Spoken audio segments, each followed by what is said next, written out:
अऊज़ु बिल्लाहि मिनश शैतानिर रजीम बिस्मिल्लाहिर्रहमानिर रहीम अल्हम्दुलिल्लाहि रब्बिल आलमीन अस्सलातु वस्सलामु अला रसूलिल्लाह सल्लल्लाहु अलैहि वसल्लम रब्बिश्रह ली सदरी वयस्सिर ली अमरी वहलुल उक़्दतम मिन लिसानी यफ़क़हू क़ौली।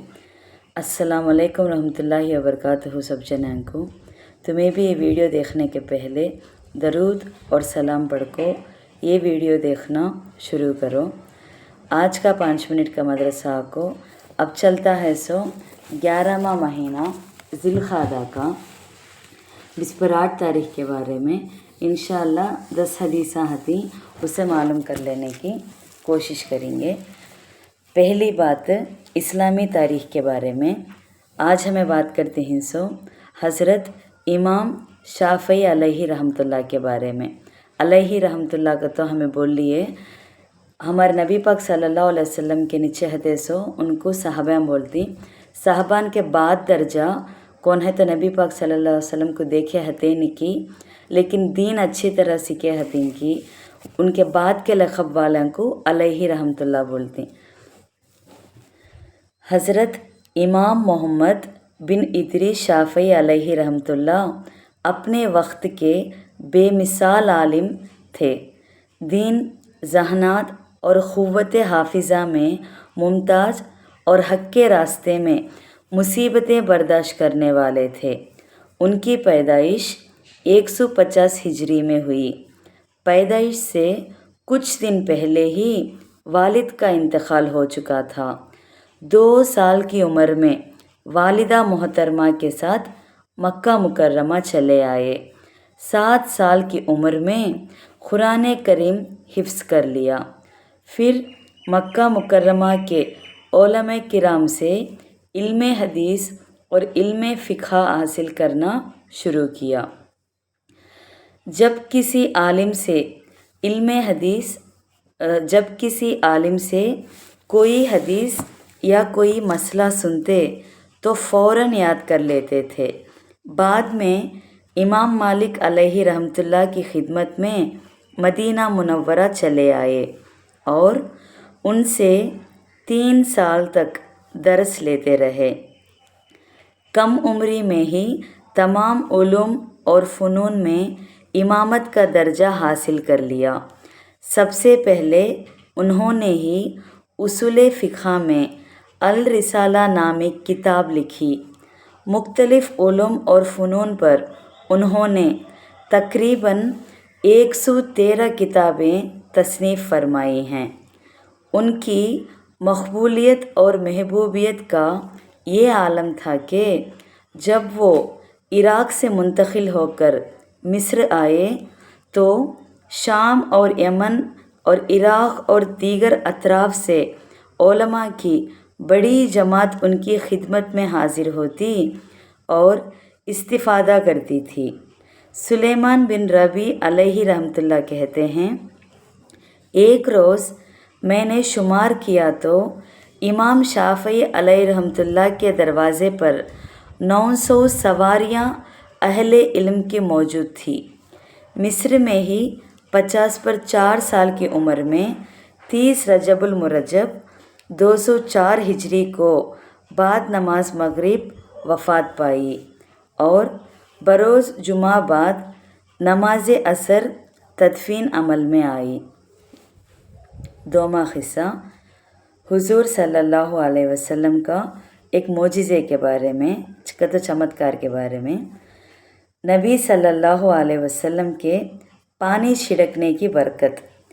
एक रोज़ आप सल्लल्लाहु अलैहि वसल्लम गुस्ल फरमा रहे थे। उसी दौरान आप सल्लल्लाहु अलैहि वसल्लम की रबीबा बेटी ज़ैनब बिनते अबी सलमा रदियल्लाहु अन्हा, जो उस वक्त छोटी बच्ची थी, तशरीफ़ लाईं। गुस्ल करने के बाद बचा हुआ पानी आप सल्लल्लाहु अलैहि वसल्लम ने उनके मुंह पर पानी छिड़क दिया। उसका असर ये हुआ कि हज़रत ज़ैनब रदियल्लाहु अन्हा के चेहरे पर बुढ़ापे तक जवानी की ताज़गी बाक़ी रही। ये मौज़म कबीर 715 के रेफरेंस में सी। बीवी के पहले शौहर की बेटी दूसरे शौहर की रबीबा कहलाती हैं। 3वां हिस्सा एक फ़र्ज़ के बारे में, उम्रे में तवाफ़ करने के बारे में। उम्रा करने वालों के लिए बैतुल्ला शरीफ के 7 चक्कर लगाना यानी तवाफ़ करना ज़रूरी है।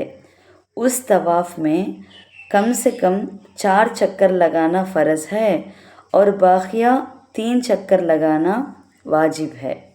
शामी 8/162 मतलब फ़ी अहकाम उम्रा के रेफरेंस में से बोले सब आती है। 4वां हिस्सा एक सुन्नत के बारे में, आज़ाए वज़ू को 3 मरतबा धोना। हज़रत अली रदी अल्लाह अन्हु फरमाते हैं, रसूल अल्लाह सल्लल्लाहु अलैहि वसल्लम ने वज़ू किया और आज़ा को 3 मरतबा धोया।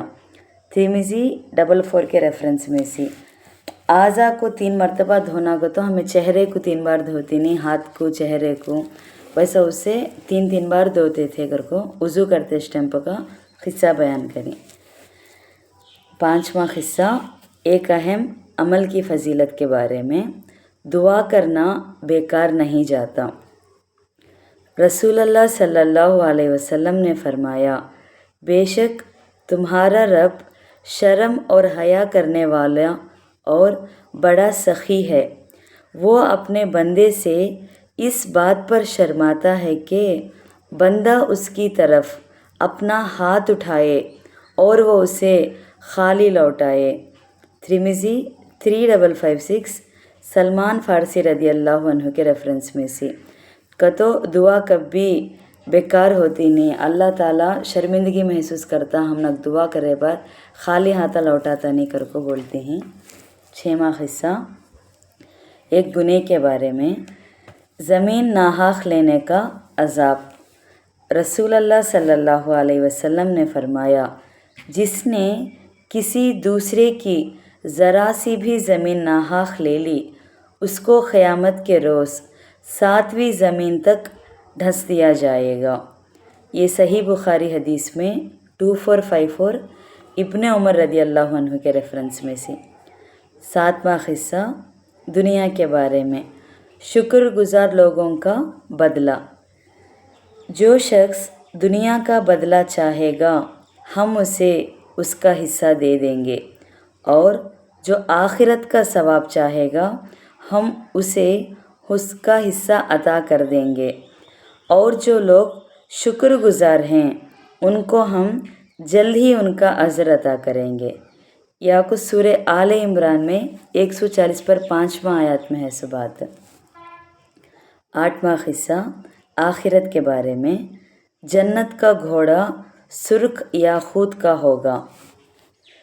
सुलेमान बिन बुरैदा अलैहि रहमतुल्लाह अपने वालिद से नकल करते हैं कि एक आदमी ने रसूल अल्लाह सल्लल्लाहु अलैहि वसल्लम से पूछा, ऐ अल्लाह के रसूल, क्या जन्नत में घोड़े होंगे?